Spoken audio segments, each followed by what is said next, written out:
Pantheon, I think I see my favorite blend group.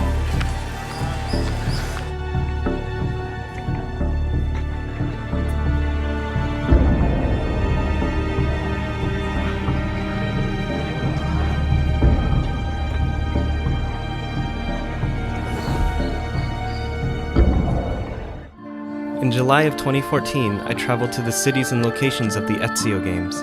This series is a chronicle of that journey.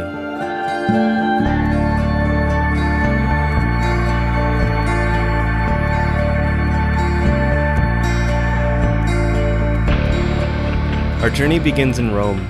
Rome is so big that Brotherhood was the first single-city game in the series. On our way to visit the Vatican city-state within Rome, we first stopped by the iconic Castel SantAngelo. This papal fortress is home to many events in the series, all the way back to AC2 when Ezio infiltrates it on his way to kill Rodrigo Borgia in the Sistine Chapel. We made our way up through the fortress and eventually arrived at the courtyard of one Pope Alexander VI, also known as Rodrigo Borgia. The well in the courtyard even has the Borgia coat of arms on it.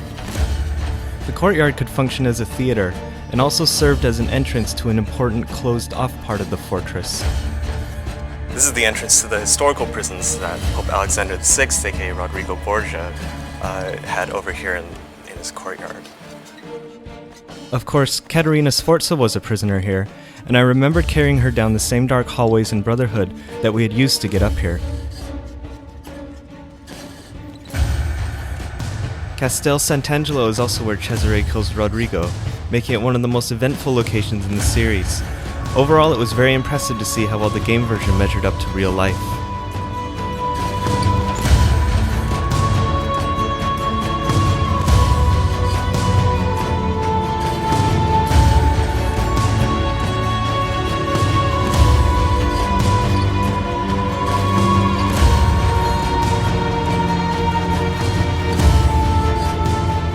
Making our way into the Vatican City itself, there were two main things I wanted to see. The first is the Sistine Chapel, which as noted earlier is where Ezio finally confronts Rodrigo at the end of AC2. It's finished, Rodrigo! Lay down your arms, and I will make sure the end comes swiftly.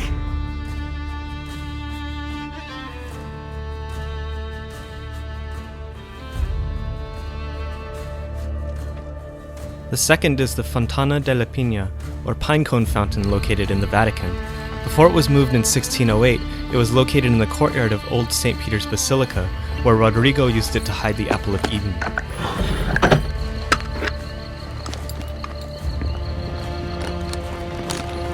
You!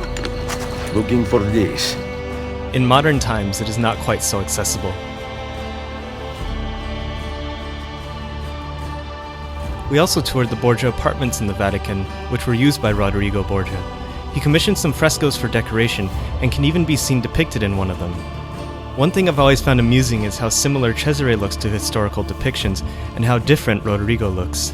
In-game, he looks far more menacing and less doofy, I'm guessing to both make a better villain, and to also better match actor Manuel Tardos, who portrayed him in the games and the Lineage film. St. Peter's Basilica is also in the area, though much of what is in the game represents old St. Peter's Basilica, which was replaced by the modern St. Peter's Basilica between 1506 and 1626. 1506 is right at the end of Brotherhood's timeline, and you can see the partially constructed iconic dome in the game. After leaving the Vatican City area, we headed east, eventually making our way to Piazza del Popolo.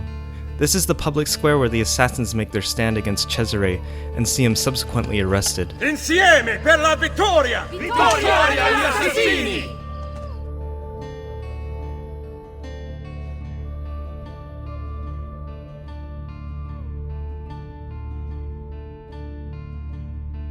By order of Pope Julius II, I arrest you, Cesare Borgia.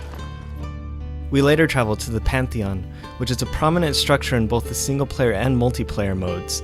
In multiplayer, the covering of the columns made it a very popular blending spot. The interior is only accessible in the single-player, where Ezio would climb up the back and through the oculus opening at the top in pursuit of information about the banker Juan Borgia.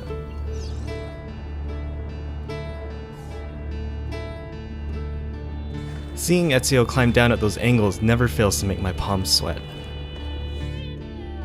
We also stopped by the massive Colosseum, which is even larger in life than in the game. In modern times, the Hypogeum is exposed, as can be seen while visiting the site as Desmond. This is the underground area where gladiators and animals were held before the contests began.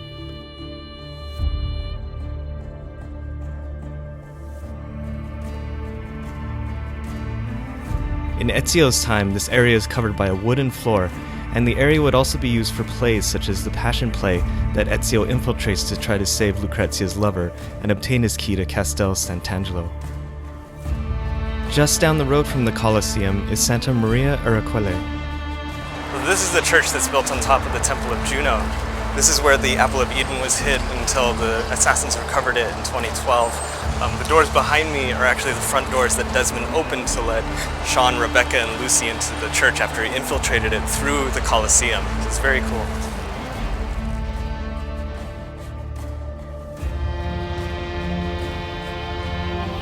What absolutely blows my mind is that there literally is a Temple of Juno beneath this basilica.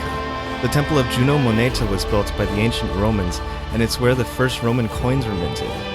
Juno Moneta is the protectress of funds and an epithet of the Roman goddess Juno. If we go back to the Colosseum, you may remember that Ezio reached the temple through an underground lair of Romulus here, which is feasible given how close the two locations are.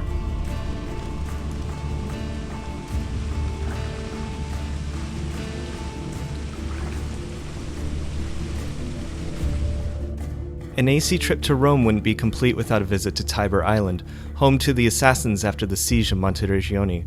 Most of the locations so far have felt bigger in reality than in the game, but what struck me about Tiber Island is just how small it is in real life. You get the feeling that it really could be home to a small group of assassins just making their plans.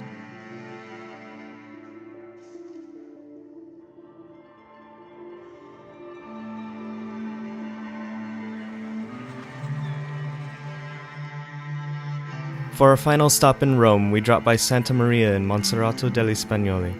This church contains the real-life remains of Pope Alexander VI, aka Rodrigo Borgia. Unfortunately, despite showing up during the listed visiting hours, the church was not open. As we walked away, there was only one thought that echoed in my head. Requiescat in pace, you bastard!